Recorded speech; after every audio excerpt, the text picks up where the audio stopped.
गरीब साध साध सब नेक हैं, आप अपनी ठोरी। जो सतलोक ले जावेंगे वो साधु कोई और।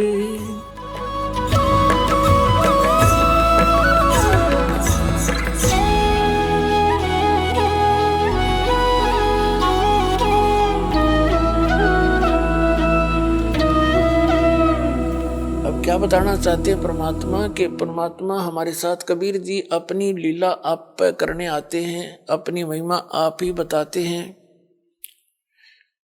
उस परमात्मा के दिए हुए ज्ञान को दास ही अपने शब्दों में बताना चाहता है।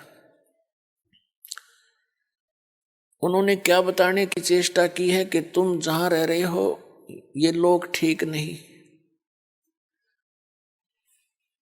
तन धर सुखिया कोई न देखा, जो देखा सो दुखिया हो। उदय अस्त की बात करे मैंने सबका किया विवेक।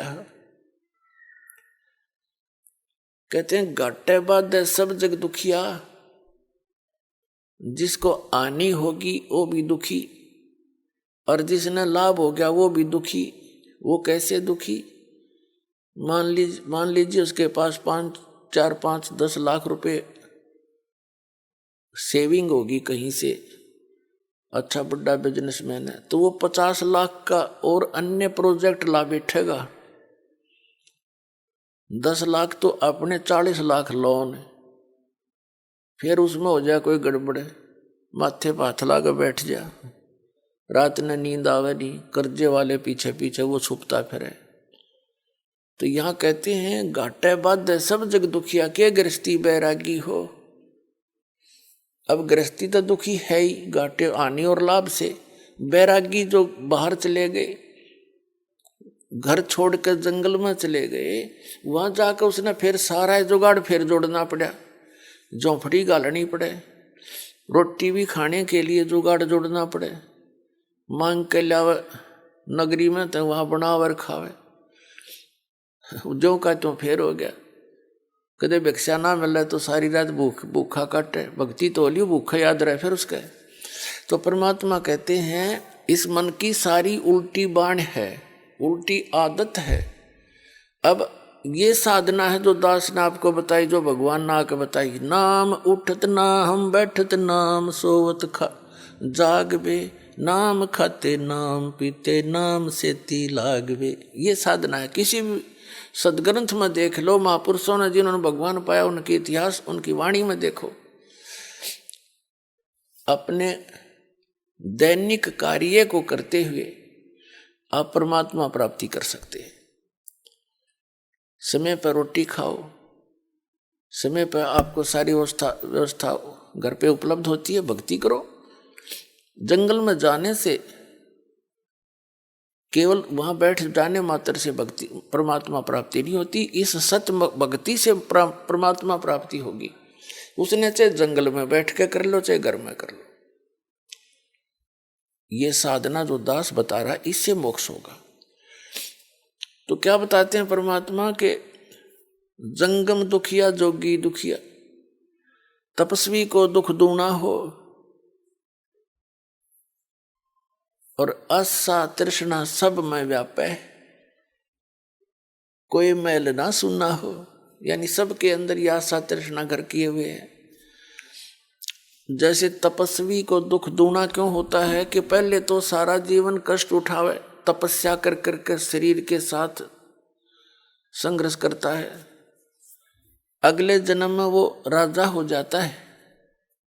तप से राज मदमानम, जन्म तीसरे शुक्र समानम। पहले तो उसने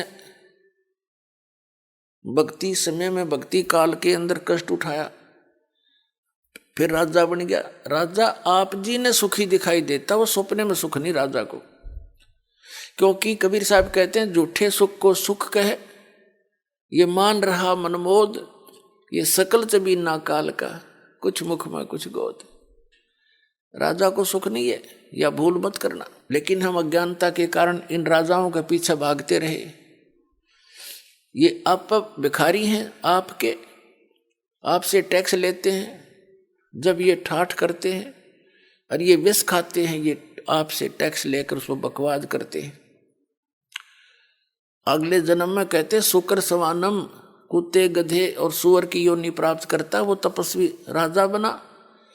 राजा के अंदर अभिमान अहंकार होता है, ना जाने कितने जुल्म कर जाता है, और फिर वो अगले जन्म में गधे और कुत्ते की योनि में जाता है। क्या पाया इसमें? तो जो साधना ये दास आपको बताने जा रहा है, जो परमात्मा ने बताई है, उन महापुरुषों के अनुभव में भी यही लिखा पाया है, जिन्होंने परमात्मा सीधे आकर मिले थे। तो उसी साधना से आप जी का मोक्ष होगा, और कोई भक्ति विधि नहीं है इस पृथ्वी पे जिससे आप छुटकारा पा सके। छोटी मोटी राहत, स्वर्ग में चले गए, कुछ दिन रहे वहां, अपने पुण्य समाप्त किए, फिर नरक में जाना ही कंपलसरी है। यहाँ की ऐसी विधि है, परंपरा है। फिर बताते हैं कि साच कहूं तो जग नहीं माने, और झूठ कही ना जाई हो, ब्रह्मा विष्णु ये शिव जी दुखिया, जिन ये राह चलाई है।